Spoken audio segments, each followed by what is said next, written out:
চীনে আবিষ্কৃত হয়েছে বিশাল আকৃতির এক রহস্যময় গর্ত। গুয়াংডং প্রদেশের জাওকিং শহরের কাছে একটি পাহাড়ের ঢালে এই গর্তটি রয়েছে।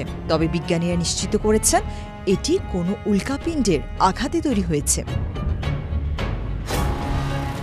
প্রায় ৯০০ মিটার প্রশস্ত এই বাটির মতো গর্তটি একটি ফুটবল মাঠের দৈর্ঘ্যের ৮ গুণেরও বেশি। সহস্র বছর আগে মহাকাশ থেকে নেমে আসা এক পাথুরে খণ্ডের আঘাতেই তৈরি হয়েছে বলে মনে করছেন বিজ্ঞানীরা। বিশ্বজুড়ে নিশ্চিতভাবে শনাক্ত হওয়া উল্কাপিণ্ডের গর্তের সংখ্যা মাত্র প্রায় ২০০। ফলে প্রতিটি নতুন আবিষ্কারই বিজ্ঞানের জন্য অত্যন্ত মূল্যবান। তবে জিনলিন ক্রেটার অনন্য এর বিশাল আকৃতির কারণে। গবেষণায় দেখা গেছে গর্তটি হলোসিন যুগে তৈরি, অর্থাৎ প্রায় ১২,০০০ বছর আগে।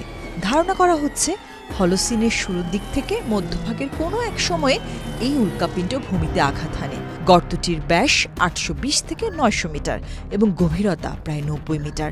তুলনায় রাশিয়ার মাখা ক্রেটার মাত্র ৩০০ মিটার প্রশস্ত। এ হিসেবে জিনলিন ক্রেটার অনেক বড়।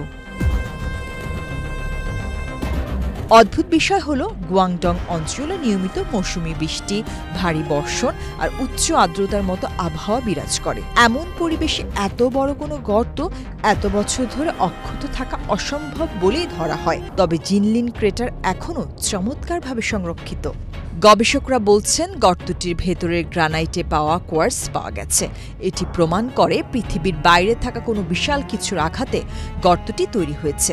গবেষণার প্রধান লেখক মিংচিন বলেন, পৃথিবীতে কোয়ার্টজে এমন বৈশিষ্ট্য তৈরি হয় কেবল মহাজাগতিক বস্তুগুলোর আঘাতে তৈরি তীব্র কম্পন থেকে।